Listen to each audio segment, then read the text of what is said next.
Señor, gracias te damos en esta mañana por la bendición que nos das de llegar a esta tu casa, por permitirnos reunirnos en este lugar, en medio de la congregación, Señor. El hecho de poder compartir este espacio para ser formados, para ser edificados.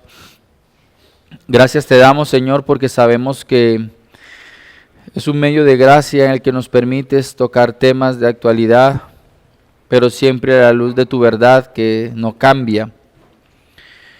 Y ayúdanos, Señor, no solamente a saber acerca de estos temas, sino que, como lo enseña el libro de Santiago, podamos ser oidores y hacedores.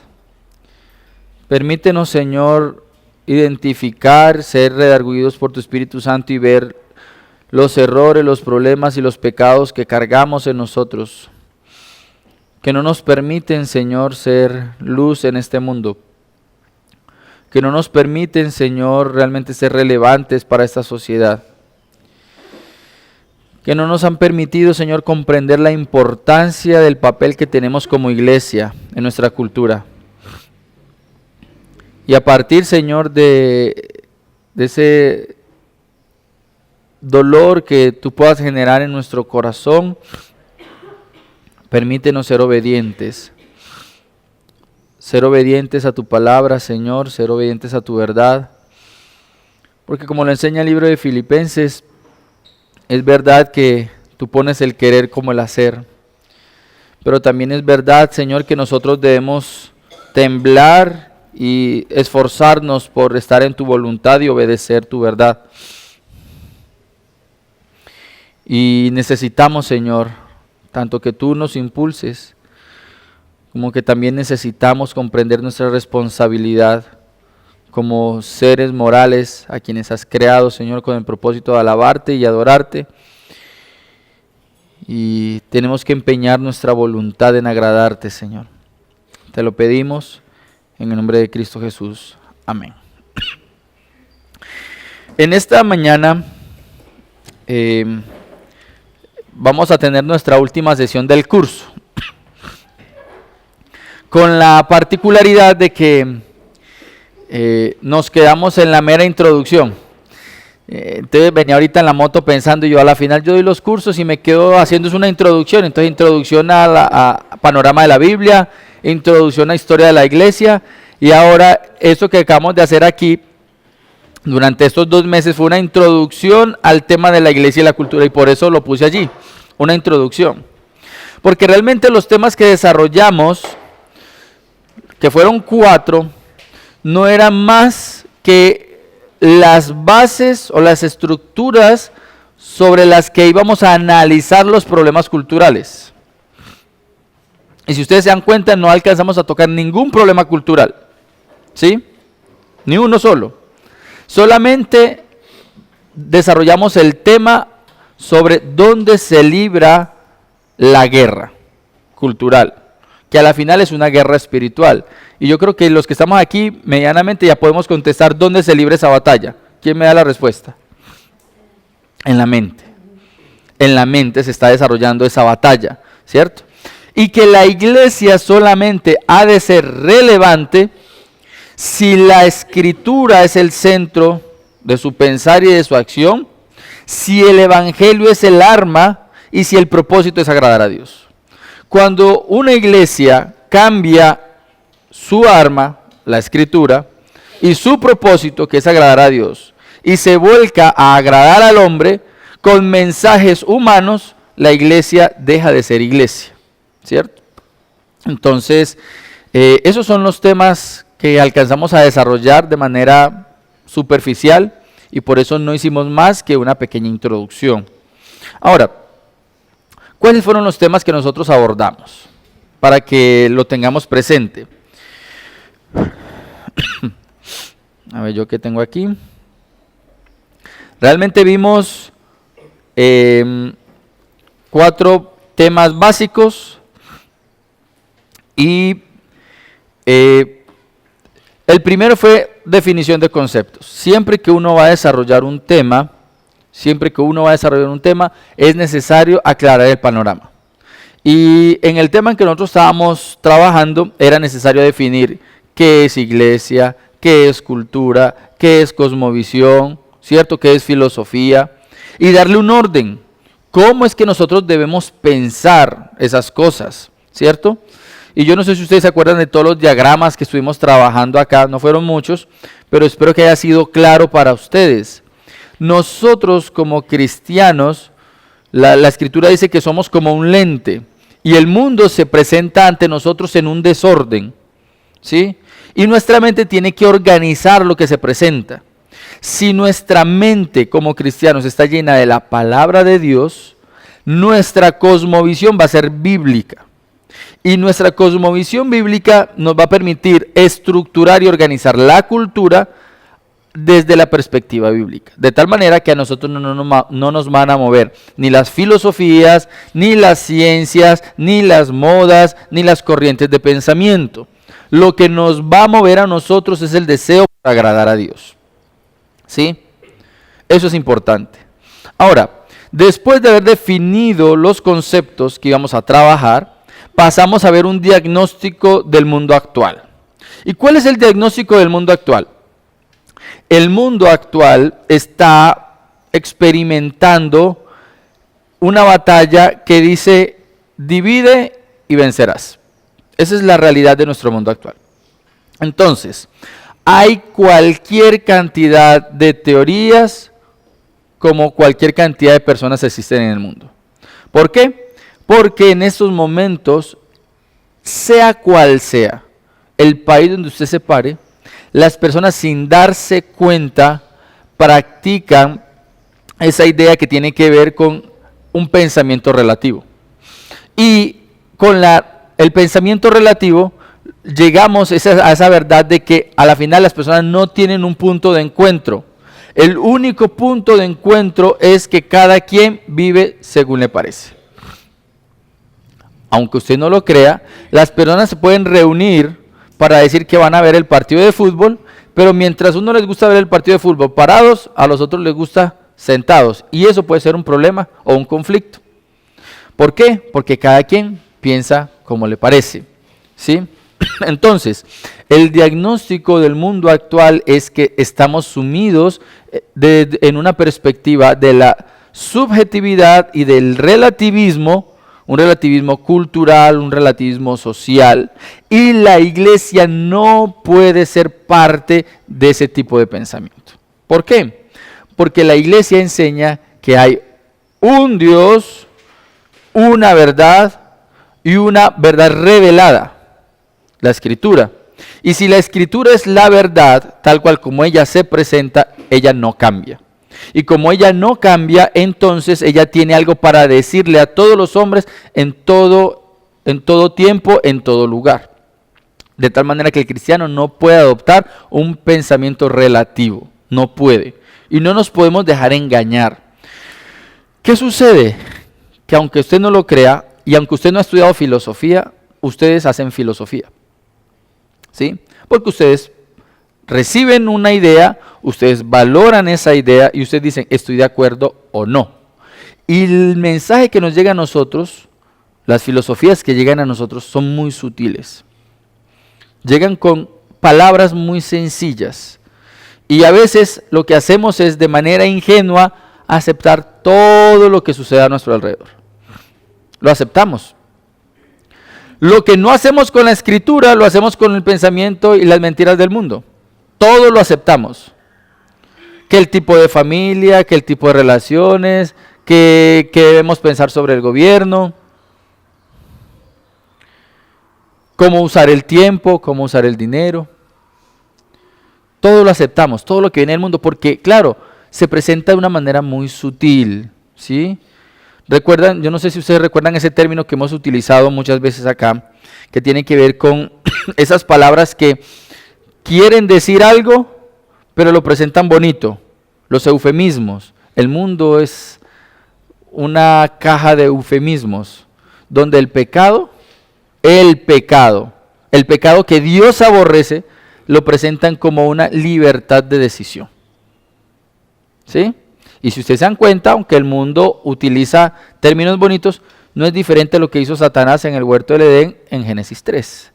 Tú decides si quieres ser igual a Dios. Así se presenta el pecado hoy. Entonces, ese es el diagnóstico actual del mundo. Ahora, como lo vimos en Juan 17, estamos en el mundo, pero no somos del mundo. Y esa es la diferencia entre todas las personas que están afuera adorándose a sí mismas, adorando un sistema, adorando al diablo mismo de manera directa, y nosotros. Y cuando digo nosotros, no quiero excluir a nadie, pero no puedo involucrar a nadie que no esté dispuesto a agradar a Dios en su vida. Nosotros estamos en este mundo porque a Dios le ha placido mantenernos en el mundo, pero no porque pertenezcamos a este mundo. Y voy a repetir algo que siempre que tengo la oportunidad de decirlo, lo digo. Juan 15 enseña que el mundo tiene que odiar al creyente. El mundo odia al creyente. Lo odia. Porque no seguimos el pensamiento que el mundo plantea. Porque no seguimos la moda del mundo. Porque no seguimos sus ideas, no seguimos sus principios, no seguimos sus parámetros. De tal manera que si tú dices que estás bien con todo el mundo, tenemos que evaluarnos qué está pasando. Porque seguramente la persona que está a tu lado, que no es creyente, vive en pecado, y esa persona, por el simple hecho de ver que tú vives en un estándar moral no solamente superior, sino que apunta, como lo habíamos descrito aquí en un diagrama, a la santidad, el mundo se siente incómodo.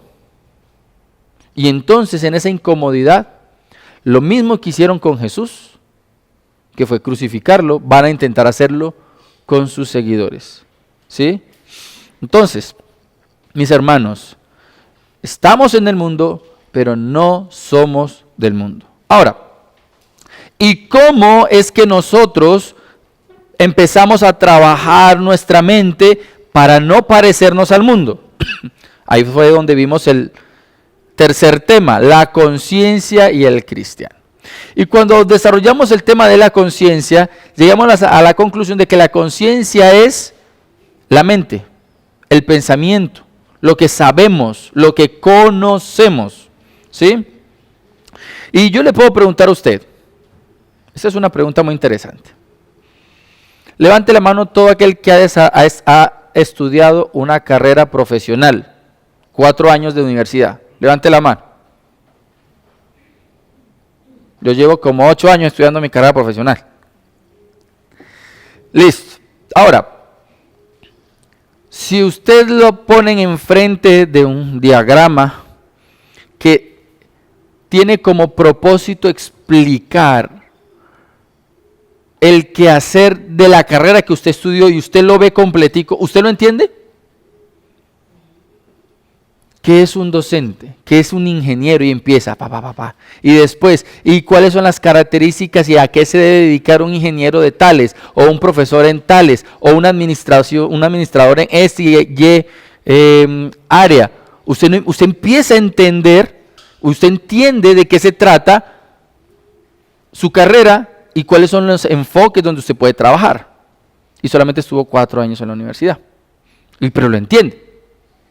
Ahora, ¿cuántos de ustedes llevan más de 4 años en una iglesia cristiana? ¿Y cuántos de nosotros, cuando vemos una teología sistemática, cuando usted abre la Biblia y usted llega y dice, abre la Biblia, Filemón, cartica chiquita, y usted simplemente, el simple hecho de haber visto Filemón, a su mente ya vino, ¿quién la escribió? ¿Cuándo la escribió? ¿Por qué la escribió? ¿Para quién la escribió? ¿Eso pasa? ¿Por qué no pasa? Porque usted no ha trabajado su conciencia, su conocimiento. Entonces no estamos siendo útiles en este mundo. Nos preparamos muy bien para laborar en cosas que son terrenales, que son pasajeras, que a la final no tienen repercusión en la eternidad. No tienen repercusión en la eternidad, lo voy a volver a decir. El hecho de que tú hayas diseñado no sé, el edificio de Bancolombia, eso no apuntó absolutamente nada en la corona que podrías recibir en el cielo por ser un buen siervo fiel. En nada. Pero las personas ven más valioso eso que estudiar la Escritura para ser útiles para el reino de Dios. Entonces, cuando hablamos de la conciencia y el cristiano, estamos hablando de todo aquello que resulta ser útil para mí como cristiano en mi forma de pensar. Y vimos 4 puntos que no los vamos a recordar, usted los tiene allí y también se le mandó la diapositiva. Pero cuando nosotros ya tenemos una conciencia bíblica, pensando bíblicamente, entonces llegamos al último tema, el uso de la libertad. ¿Y por qué era importante trabajar el tema del uso de la libertad? Porque ustedes y yo, cuando nos vemos en la realidad de la vida, nos enfrentamos con situaciones donde parece ser que las cosas no están claras para nosotros de qué es lo que debemos hacer. Ahora, ojo con lo que voy a decir. La Biblia tiene más respuestas a asuntos claros que a asuntos que aparentemente no están claros. Lo voy a decir de otra manera. El cristiano, cuando está viviendo su vida, se levanta, se acuesta, pasó el día completo y tiene que enfrentarse a situaciones en su día. El cristiano tiene respuestas claras para la mayoría de las cosas que vive en el día. Cómo responderle al esposo o a la esposa si dijo esto o aquello, cómo utilizar el dinero en esta o aquella situación, cómo responder ante una insinuación que uno sabe que es pecaminosa. La vida cristiana está más llena de respuestas claras que de respuestas complejas. Esa es la realidad. Cuando nuestra mente está llena de la Escritura, las respuestas claras son abundantes para nuestra forma de vivir.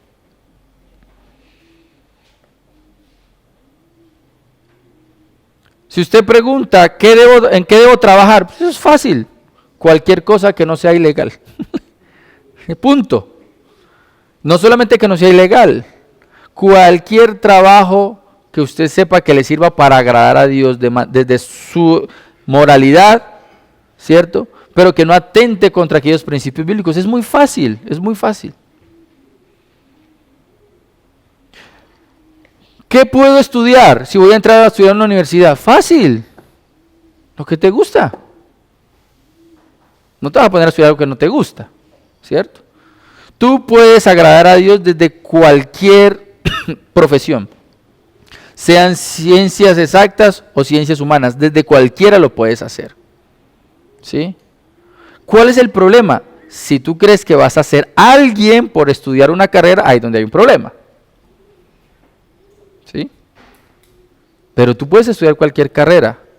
Ahora la pregunta es, ¿y para quién voy a vivir? Pues eso está resuelto desde el tema de la conciencia, pues para Dios, ¿cierto?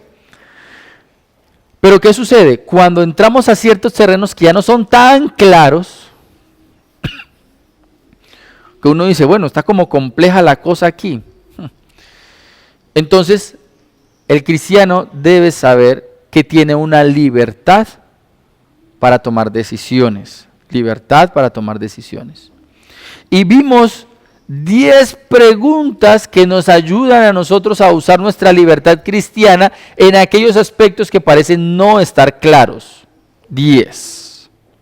¿Cierto? ¿Quién me recuerda alguno de ellos?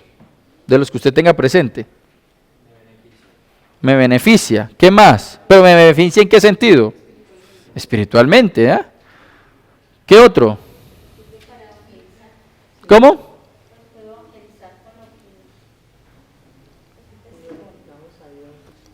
Soy de testimonio. ¿Qué más? Glorifica a Dios. ¿Qué más? Me presenta como modelo. ¿Qué más? Me esclaviza. ¿Qué más? Me nubla la mente. Entonces uno empieza a mirar un montón de ¿qué? De preguntas que yo puedo aplicar a una situación particular para saber, primero, si estoy en la voluntad de Dios y segundo, si estoy en la libertad para tomar una decisión libre o no. Cuando yo veo que algo como que ya va interrumpiendo esa libertad, va haciendo un obstáculo, sea libre para decir no. aprenda a volver a decir no. ¿Sí? Dígale no a aquello que esclaviza. Dígale a aquello que no es útil. ¿Por qué será que cuando yo te digo, venga, cambiemos este billete de 50, yo te doy uno de 10 y tú me das el de 50, decimos que no? Porque no lo veo, ¿qué? Beneficioso. Pero porque sí lo hacemos con el tiempo malgastado, con el conocimiento que no es útil. ¿Por qué sí lo hacemos para esas cosas? Porque consideramos que no es valioso ese tipo de decisiones que tomamos, pero el dinero sí. El dinero no es lo más valioso que hay. El tiempo bien invertido es muy valioso, muy valioso. Y es de las cosas que no vuelven. Nunca se recupera el tiempo, jamás, para que lo tengan en cuenta. Entonces, ¿qué se quedó por fuera? Ya que no tiene más preguntas. ¿Qué quedó por fuera? ¿Qué fue lo que no pudimos tocar? No pudimos tocar estos temas. ¿Cómo trabajar bíblicamente el asunto de la familia? ¿Y por qué es importante tocar el asunto de la familia? Por acá tengo unas ideas que me parece importante desarrollar. En la actualidad, por lo menos desde la ONU, se reconocen 8 tipos de familias. ¿Vamos bien? Y cada tipo de familia tiene subcategorías. Ahora, ¿qué es lo que le permite a ellos hablar de 8 tipos de familia? Bueno, ellos hablan de que dentro de la sociedad hay unas necesidades de tener, una necesidad de relación y una necesidad de ser. Y por tanto, bajo esos 3 tipos de necesidades, ellos configuran 8 tipos de familia. Primero, familia sin hijos. Segundo, familia parental con hijos. Tercero, familia homoparental. Cuando decimos biparental con hijos es 2 personas. No estamos diciendo papá y mamá, 2 personas. Pueden ser homosexuales que adoptan, ya sean hombres o mujeres. Cuando decimos homoparental, madre soltera, padre soltero, el hijo y yo somos una familia. Familia reconstruida o compuesta. Yo con mi hijo, ella con su hija o con sus hijos y nos unimos bajo un techo y somos una familia. Y posiblemente no hay ni siquiera un vínculo de un contrato matrimonial, no, simplemente convivimos, ya. Y eso lo constituye en una familia. Familia monoparental. Yo solo soy familia, porque vivo debajo de un techo. Entonces, como yo vivo debajo de un techo solito, en un apartamento de 20 por 20, yo soy una familia. Familia de acogida, familia adoptiva y familia extensa. Y cada una de esas tipos de familia se ramifica. Entonces, a la final no van a ser 8. Se han hablado de que son más de 30 tipos de familias. ¿Qué dice la Biblia acerca de qué es una familia y cómo se conforma una familia? ¿Y cuál es el propósito de la familia? Eso es un tema que hoy por hoy yo diría que no está en debate. No está en debate porque la mayoría de las personas dentro de la iglesia ni siquiera saben que eso está pasando. Pero si nosotros estuviéramos actualizados en lo que está sucediendo a nuestro alrededor, nosotros lo que tenemos que hacer es, ¿y qué dice la Biblia? Y empezar a hablar acerca de eso a nuestro alrededor. ¿Sí? ¿Cuál es la relación o cómo debemos pensar nosotros la autoridad del Estado? Es un asunto complejo. Hay personas que todavía piensan en términos de blanco, negro, derecha, izquierda, comunistas, capitalistas. E incluso hay teorías que te apuntan a la idea de eso es una forma de ver la política de hace 80 años. Esa no es la realidad en la actualidad.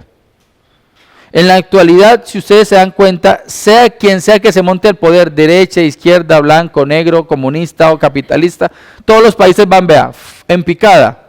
¿Por qué? Porque lo más seguro es que son etiquetas que se han puesto para que el pueblo esté confundido, mientras ciertas élites hacen otras cosas. ¿Sí? a la final todo el que llega al poder se va con el bolsillo lleno. Y casi siempre el país queda con menos recurso económico y menos recurso natural.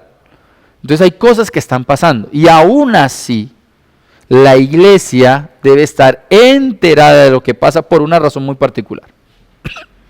Romanos, Pedro, nos enseñan que nosotros debemos orar por quienes nos ¿qué? Ahora, hay algo que yo aprendí, y es que cuando nosotros levantamos una oración, la oración tiene que ser lo más específica posible. ¿Ustedes se acuerdan que nosotros oramos tipos de oraciones como: Señor, te oramos por la paz del mundo? ¿Usted ha orado por la paz del mundo? ¿Usted alguna vez oró por la paz del mundo? ¿Eso qué significa? ¿Eso qué significa, Jürgen? ¿Qué significa por Señor, te pido por los niños que están muriendo de hambre en África? ¿Eso qué significa? Esas no son oraciones concretas. No. Una oración concreta es: Señor, quiero pedirte por nuestro presidente. Quiero pedirte para que este hombre sea restringido en su maldad, porque él está permitiendo la entrada de una economía así, de una ideología así, de unas políticas públicas de esta manera que atentan contra la nación, contra el pueblo y contra la iglesia. Pero tú no puedes orar así si no sabes qué está pasando. Pero si ustedes se dan cuenta, Daniel, Ezequiel, Esdras, cuando oraban, ¿cómo oraban? Oraban conociendo su contexto y su gobierno. Entonces uno tiene que estar medianamente enterado de qué está pasando, no replicando lo que todo el mundo dice. Aquí esto después lo editaré para que no me vayan a censurar por YouTube. Pero la mayoría de las personas están convencidas de que Rusia atacó a Ucrania. ¿Usted está convencido de que Rusia atacó a Ucrania? Rusia nunca atacó a Ucrania. Y hay muchos documentos que lo respaldan. Ucrania siempre es la que ha atacado a Rusia. Y Rusia siempre se ha defendido. Y Ucrania ha matado a ucranianos y muchos rusos han entrado a defender a los ucranianos. Pero lo más popular que se escucha es: Rusia quiere adueñarse de Ucrania. A Rusia no le importa. Rusia era feliz vendiendo petróleo, gas, y con todo lo que ha sucedido antes le ha ido mejor. Pero todo el mundo está replicando lo que los medios de comunicación dicen. Ahora, quiero contextualizarlos. En el mundo entero, los medios de comunicación, todos los medios de comunicación en el mundo son manejados por 4 empresas. O sea, Caracol, RCN, Canal 1 y todas esas empresas que ustedes ven de comunicación y de radio, todas a la final son lo mismo, y por eso lo que dice esta dice lo mismo aquella y dice lo mismo aquel, y todo el mundo dice lo mismo aquí y en Estados Unidos y en España. Todo el mundo dice lo mismo. ¿Por qué? Porque son manejados por las mismas 4 empresas. La música, la televisión, el cine es manejado por las mismas 4 empresas. Ahora la pregunta es: ¿y esas 4 empresas qué es lo que quieren comunicar? Bueno, esas empresas te quieren comunicar que el mundo está saturado de gente, que la gente no podría ni comer animales ni comer vegetales porque están destruyendo la naturaleza. Entonces, a la final, ¿a quién hay que matar? Eso es lo que está promoviendo esas 4 empresas. Hay algo que se llama la Agenda 2030 y la Agenda 2050. ¿Sabe de qué trata eso? De un mundo donde las personas no tengan que salir de su casa, donde las ciudades sean ciudades de 15 minutos, o sea, usted no se puede alejar de su casa en una distancia que no supere los 15 minutos. O sea, usted no podría irse de vacaciones para ningún lado, no podría ir ni siquiera a Medellín. ¿Cuánto se demora llegando a Medellín? Entonces ya no puede. Ahora, yo no sé si usted se recuerda las películas como Juegos del Hambre, y de ese tipo, donde parece ser que levantan ciudades donde la gente tiene restricción de movilidad. Bueno, esas películas tenían como propósito hacer una crítica a esas apuestas o a ese tipo de políticas que se están planteando. La pregunta es, ¿tú realmente crees que este mundo está trabajando para que la gente sea más libre y más consciente? No, el asunto de la libertad y de que cada mente fuera consciente fue una apuesta de hace 150 años. Pero esa no es la apuesta actual. Ahora te dicen que vas a ser libre, pero realmente todo apunta a que te están esclavizando. Todo. Yo no estoy en contra de la inteligencia artificial, pero la inteligencia artificial, el propósito general que tiene es esclavizar a la gente, porque entonces ya no vas a tener ciertas necesidades de conocer, de manejar, simplemente le metes la información a un equipo, el equipo te devuelve información, tú entregas y a la final, ¿quién replica lo que el ChatGPT y las otras inteligencias artificiales están diciendo? ¿Quién maneja todo eso? No hay libertad. Asuntos como la economía, asuntos como la educación, y ahorita que estamos hablando acerca de la ropa, temas como el trato del cuerpo. Ustedes no se dan cuenta que ahora venimos en esa política, esa idea, y hablo de política porque la política actualmente no está concentrada en lograr el mayor bien para la mayor cantidad de personas, sino que está concentrada en hacer políticas muy particulares para grupos muy pequeños. Y entonces ¿eso qué va a hacer? Que la sociedad se va a fragmentar. Los que dicen que mi cuerpo es mío y por lo tanto yo puedo abortar, ¿sí o no? ¿Les parece bien? Pero el cuerpo es suyo. ¿Dónde está el problema con el discurso?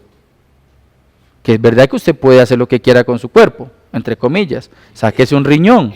¿Por qué le va a quitar la vida a quién? A alguien que no es tu cuerpo. Un bebé ya no es tu cuerpo. ¿Dónde está fallando el discurso? En que no es lógico. Y va más allá. ¿Y dónde queda la moralidad del discurso? ¿Y dónde queda eso de la empatía por el otro? En que hoy por hoy se está trabajando una filosofía del cuerpo que tiene que ver con yo hago lo que a mí se me da la gana y no me importa lo que tú pienses ni el beneficio de los demás. ¿Alguien ha pensado por el derecho del padre? Si una mujer no quiere tener el hijo y el papá sí quiere tener el hijo, ¿qué pasa? ¿Quién gana? La mamá. Mire cómo ha sido engañoso el enemigo. Primero, en la época de los romanos, ¿quién tenía el derecho sobre decidir la vida del niño o de la niña? El papá. Ahora, ya el papá no importa y ahora lo que importa es ¿qué? Lo que, entre comillas, diga la mamá. ¿Cuál ha sido, según la Biblia, el orden de Dios?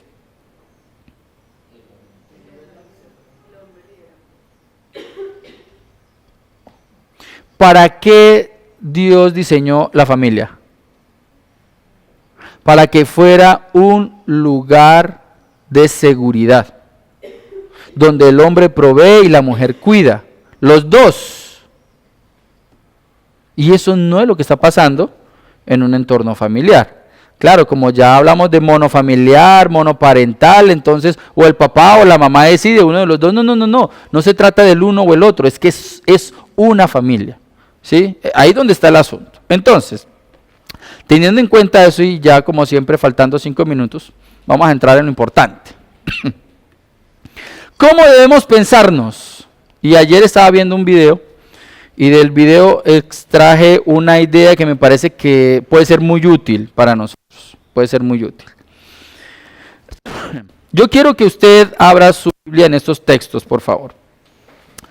Y la característica de todos estos textos es que nos hablan acerca de que el cristiano es como una luz.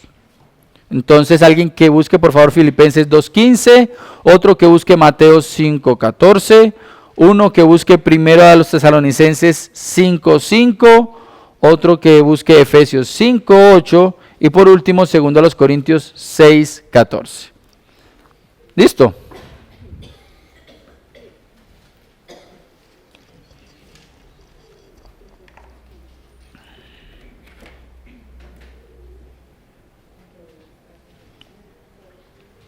¿Quién tiene Filipenses 2:15? ¿Qué dice? Para que seáis irreprensibles y sencillos,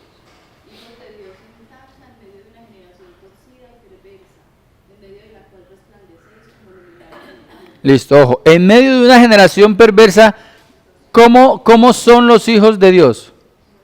Como luminares. Listo.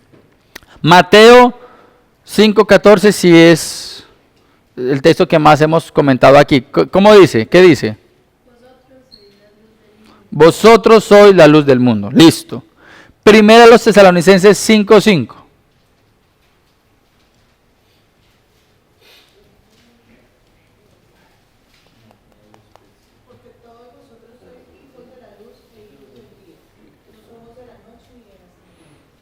Somos hijos de la luz e hijos del día. Listo. Efesios 5:8.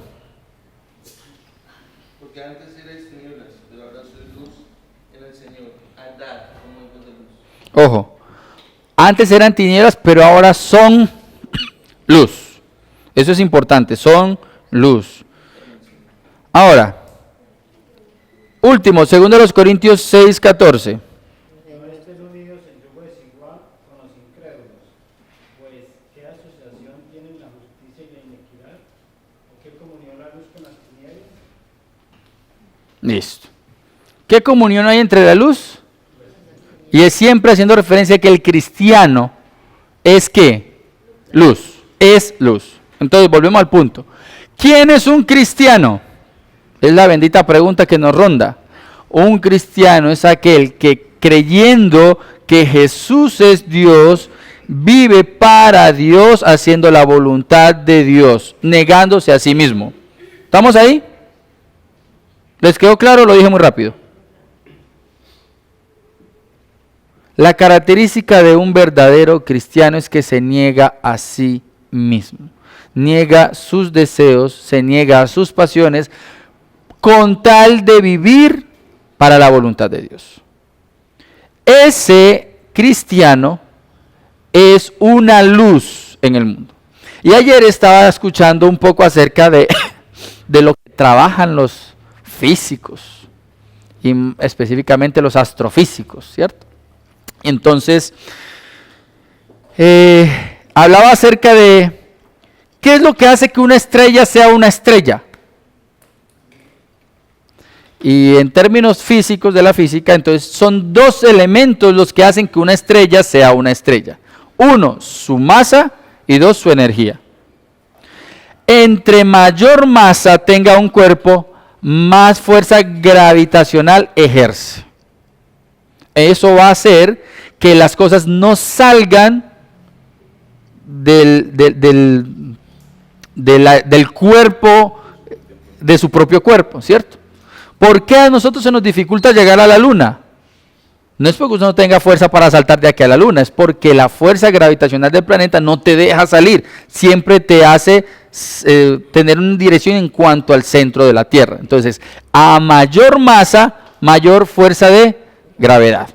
Pero el segundo elemento que hace que una estrella sea una estrella, es que una estrella al tener energía, ¿sí? O sea, tiene reacciones nucleares, se calienta y ese calor y esas reacciones nucleares hacen que mucha fuerza intente que ese cuerpo se intente expandir. Eso es lo que hace que las estrellas sean estrellas. Nuestro Sol es una estrella, ¿cierto? Entonces el Sol brilla y ella constantemente está expulsando materia caliente que genera luz. Pero si ustedes se dan cuenta, a nosotros no nos llega mucha de esa materia.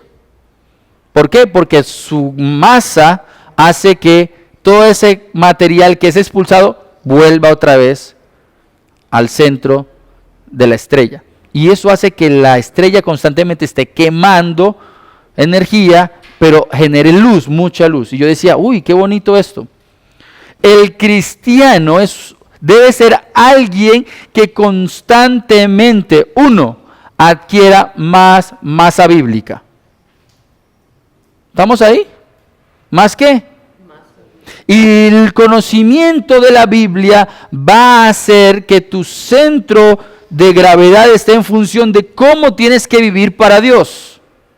Fíjese usted que muchas veces nosotros, los inmaduros, a todos estamos pensando en el otro. No, el cristiano primeramente, ¿cómo piensa? Su centro de gravedad, su fuerza de gravedad. Dios, tu santidad me lleva a mí a pensar en cómo vivo para ti. Uno, ¿cierto? Pero como acabamos de ver, una estrella no solamente es centro de gravedad, fuerza de gravedad, sino que el otro es ¿qué? La energía que se mueve dentro de ella, que hace que se expanda de tal manera que sea luz. La palabra en la mente del cristiano apunta a que como tiene que vivir en santidad, todo lo que él recorre queda de alguna manera iluminado por esa santidad. De tal manera que si yo voy a un lugar donde no se conoce la palabra, donde no se habla acerca de Dios, donde no se vive para Dios, de alguna manera yo lo que estoy haciendo es siempre diciendo, Dios es verdad, Dios es santo, y si no te arrepientes de tu pecado, ¿en qué? En tu pecado morirás. O sea, la estrella no vive para sí misma, sino que a la vez por el deseo de expandir lo que conoce, porque abunda en su mente, también está reflejando eso e impactando a otros.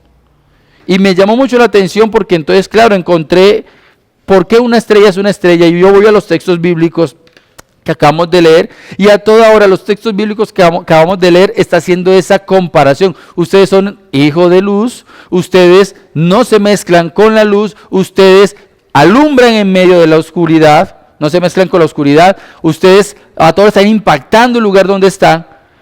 Y cuando uno ve que Pablo, porque Pablo y Mateo utilizan allí la idea de la luz, y uno lo compara con cómo funciona una estrella, uno dice, tiene toda la relación del mundo.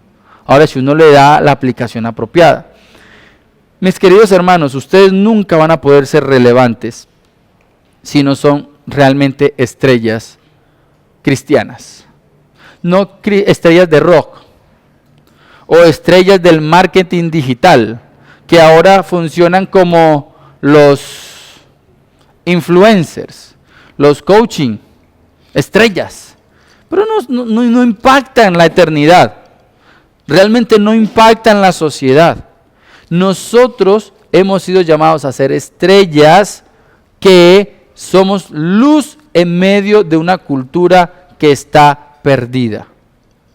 Y a menos de que tú llenes tu mente de la palabra de Dios y aprendas a negarte a ti mismo con el fin de agradar al que te llamó, y entonces como el que te llamó te ha reclutado como, ojo como esto, te ha reclutado como soldado, el soldado no se enreda en cosas ¿qué? De la vida cotidiana. Hay cosas que son necesarias de la vida cotidiana, pero no nos enredamos en ellas, sino que salimos rápido de ellas para estar siempre atentos y dispuestos a servir a aquel que nos llamó. La pregunta es, ¿a quién estás sirviendo? Solamente hay dos bandos, los que sirven a Dios y los que sirven al enemigo. No hay neutralidad, ya hablamos de eso en un curso. No hay neutralidad. O estás sirviéndole a Satanás o estás sirviendo a Cristo. ¿A quién estás sirviendo? Es la pregunta. Vamos a orar. Si tienen alguna pregunta, nos vemos después del almuerzo. Señor, gracias te damos por ese tiempo que nos regalaste, por estos 2 meses de estudio. Gracias te damos porque incluso nos has permitido, Señor, grabar estas sesiones que nos pueden servir para recordar estos temas, para compartirlos, incluso para ahondar en ellos. Pero la petición en esta mañana de manera específica, Señor, es que nos ayudes a comprender que nosotros no hemos sido llamados para disfrutar este mundo, sino que hemos sido llamados para disfrutar de tu gracia, viviendo como errantes y como peregrinos en este mundo, añorando el reino celestial.